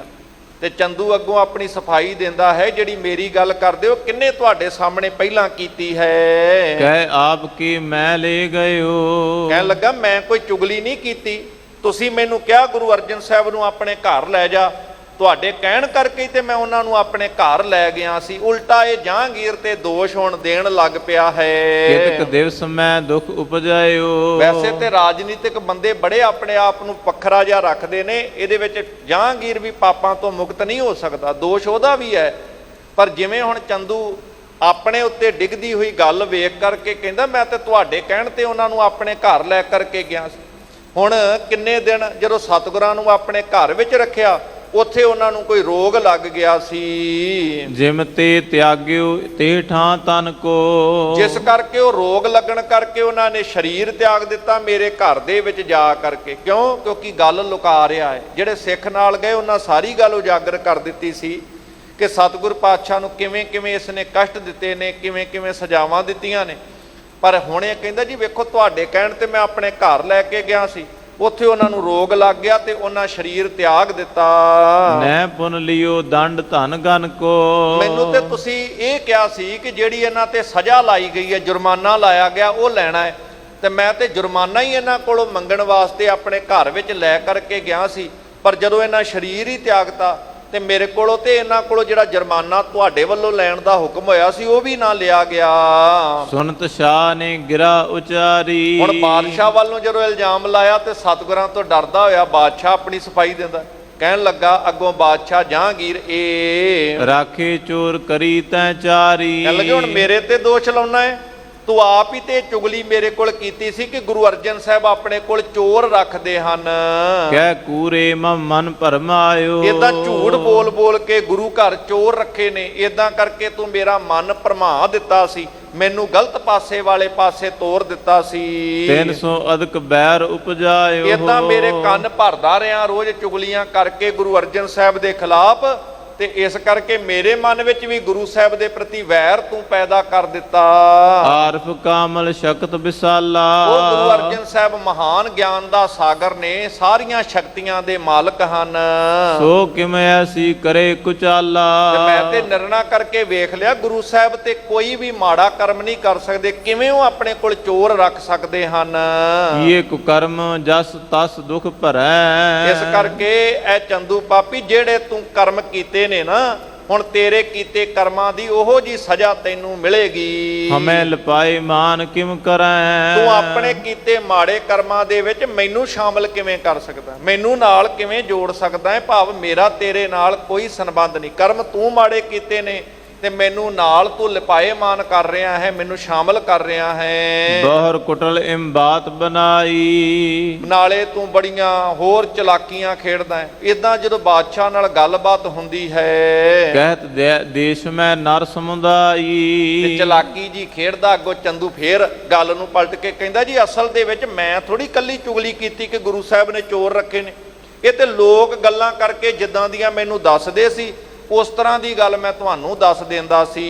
ਬਿਨ ਤੇ ਸੁਨ ਮੈਂ ਤੁਮੈ ਸੁਨਾਈ। ਕਹਿੰਦੇ ਲੋਕਾਂ ਕੋ ਸੁਣ ਕਰਕੇ ਮੈਂ ਤੁਹਾਨੂੰ ਦੱਸ ਦਿੰਦਾ ਸੀ ਕਿ ਇਦਾਂ ਦੀ ਗੁਰੂ ਸਾਹਿਬ ਦੇ ਖਿਲਾਫ ਚਰਚਾ ਚੱਲ ਰਹੀ ਹੈ। ਲੈ ਆਇਸ ਕੋ ਲਿਏ ਬੁਲਾਈ। ਤੁਸੀਂ ਆਗਿਆ ਕੀਤੀ ਤਾਂ ਹੀ ਤੇ ਗੁਰੂ ਸਾਹਿਬ ਨੂੰ ਤੁਹਾਡੇ ਕੋਲ ਬੁਲਾਇਆ ਗਿਆ ਸੀ। ਸੁਨਤ ਸ਼ਾਹ ਕੋਪਿਓ ਕਹਿ ਬਾਨੀ। ਇਹ ਗੱਲ ਸੁਣ ਕਰਕੇ ਬਾਦਸ਼ਾਹ ਗੁੱਸੇ ਦੇ ਵਿੱਚ ਕਹਿਣ ਲੱਗਾ ਚੰਦੂ ਨੂੰ, ਰੇ ਮਤ ਮੰਦ ਨਾ ਸਕੈ ਪਛਾਨੀ। ਕਹਿੰਦੇ ਮੂਰਖ ਮਾੜੀ ਮੱਤ ਵਾਲਿਆ, ਤੂੰ ਗੁਰੂ ਸਾਹਿਬ ਨੂੰ ਪਹਿਚਾਣ ਨਾ ਸਕਿਆ। ਸਰਬ ਜਗ ਦਰਸ਼ਨ ਕੋ ਜਾਵੇ। ਸਾਰਾ ਜਗਤ ਉਹਨਾਂ ਦੇ ਚਰਨਾਂ ਵਿੱਚ ਉਹਨਾਂ ਦੇ ਦਰਸ਼ਨ ਕਰਨ ਲਈ ਜਾਂਦਾ ਹੈ। ਤਰੇ ਉਪਾਇਨ ਸੀਸ ਨਿਵਾਵੇ। ਸਾਰਾ ਜਗਤ ਤੇ ਉਹਨਾਂ ਦੇ ਚਰਨਾਂ ਵਿੱਚ ਭੇਟਾ ਧਰਦਾ ਹੈ, ਸੀਸ ਝੁਕਾ ਕੇ ਮੱਥਾ ਟੇਕਦਾ ਹੈ। ਰੂਪ ਅਸੰਭਵ ਦੋਸ਼ ਵਿਸ਼ਾਲਾ। ਘਰ ਦੇ ਵਿੱਚ ਚੋਰ ਰੱਖਣ ਵਾਲਾ ਜਿਹੜਾ ਅਸੰਭਵ ਜਿਹੜਾ ਦੋਸ਼ ਹੈ, ਇਹ ਤੂੰ ਵੱਡਾ ਦੋਸ਼ ਝੂਠਾ ਲਾਇਆ ਹੈ। ਸਤਿਗੁਰ ਕੇ ਸੰਕੀਨ ਕੁਚਾਲਾ। ਇਹਦਾ ਪਹਿਲਾਂ ਸਤਿਗੁਰ ਪਾਤਸ਼ਾਹ ਦੇ ਖਿਲਾਫ ਝੂਠੇ ਦੋਸ਼ ਲਾ ਕਰਕੇ ਤੂੰ ਮਾੜੇ ਕਰਮ ਕੀਤੇ ਹਨ। ਅਵਲਵ ਛਲ ਕੀ ਰਚ ਚਤੁਰਾਈ, ਹੁਣ ਵੀ ਵੱਲ ਛਲ ਕਪਟ ਹੀ ਕਰ ਰਿਹਾ ਹੈ। ਡਰਤ ਨਹੀਂ ਦਵੈ ਲੋਕ ਸਜਾਈ, ਇਹ ਦੋਵਾਂ ਲੋਕਾਂ ਦੀ ਸਜ਼ਾ ਤੈਨੂੰ ਮਿਲੇਗੀ, ਤੂੰ ਡਰ ਨਹੀਂ ਰਿਹਾ। ਕਿਸ ਤਰੀਕੇ ਦੇ ਨਾਲ ਇੱਥੇ ਫਿਰ ਚੰਦੂ ਪਾਪੀ ਨੂੰ ਸਤਿਗੁਰੂ ਗੁਰੂ ਹਰਗੋਬਿੰਦ ਸਾਹਿਬ ਮਹਾਰਾਜ ਜੀ ਦੇ ਹਵਾਲੇ ਇਹ ਬਾਦਸ਼ਾਹ ਜਹਾਂਗੀਰ ਕਰਦਾ ਹੈ। ਕਿਵੇਂ ਫਿਰ ਉਸ ਚੰਦੂ ਪਾਪੀ ਦੇ ਨਾਲ ਉਹਦੇ ਕੀਤੇ ਹੋਏ ਕਰਮਾਂ ਕਰਕੇ ਉਹ ਸਜ਼ਾ ਉਹਨੂੰ ਦਿੱਤੀ ਜਾਂਦੀ ਹੈ। ਸਤਿਗੁਰੂ ਪਾਤਸ਼ਾਹ ਕਿਵੇਂ ਉਸ ਚੰਦੂ ਦਾ ਹਾਲ ਵਰਤਾਉਂਦੇ ਹੈ, ਉਹਨੂੰ ਕੀਤੇ ਕਰਮਾਂ ਦੀ ਜਿਵੇਂ ਜਿਵੇਂ ਸਜ਼ਾ ਮਿਲਦੀ। ਅਗਲੇ ਪ੍ਰਸੰਗ ਆਪਾਂ ਅਗਲੇ ਦੀਵਾਨਾਂ ਵਿੱਚ ਸਰਵਣ ਕਰਾਂਗੇ। ਸਤਿਗੁਰੂ ਸਭ ਦੀ ਹਾਜ਼ਰੀ ਸੇਵਾ ਦਰ ਪ੍ਰਵਾਨ ਕਰਨ। ਸਭ ਦਾ ਧੰਨਵਾਦ, ਗੁਰੂ ਗ੍ਰੰਥ ਸਾਹਿਬ ਦਾ ਸ਼ੁਕਰਾਨਾ। ਅਖੀਰਲੀਆਂ ਪੰਕਤੀਆਂ ਪੜ੍ਹ ਕੇ ਸਮਾਪਤੀ ਹੈ ਜੀ। ਰੂਪ ਅਸੰਭਵ ਦੋਸ਼ ਵਿਸਾਲਾ, ਸਤਿਗੁਰ ਕੇ ਸੰਕੀਨ ਕੁਚਾਲਾ। ਅਵਲਵ ਛਲ ਕੀ ਰਚ ਚਤੁਰਾਈ, ਡਰਤ ਨਹੀਂ ਦਵੈ ਲੋਕ ਸਜਾਈ। ਵਾਹਿਗੁਰੂ ਜੀ ਕਾ ਖਾਲਸਾ, ਵਾਹਿਗੁਰੂ ਜੀ ਕੀ ਫਤਿਹ।